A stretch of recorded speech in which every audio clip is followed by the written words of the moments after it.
கபருக்குள்ளே மையத்தான பாடகனை பாடிக்கொண்டு எழுந்து வர பணித்தனல் நீரானே.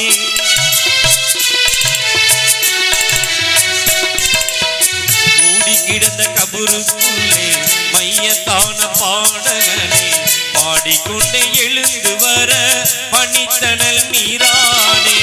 ஆடிடுமே அகிலமெல்லாம் ஆணையிட்டால் சுபஹானே.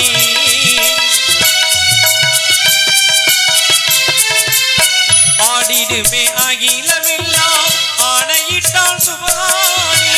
நாடியது நடந்திடுமே நாவசைத்தால் ரஹ்மானி. ஜீலானி அப்துல் காதிர் ஜீலானி ஜீலானி ஒப்பில்லாத தவஞானி.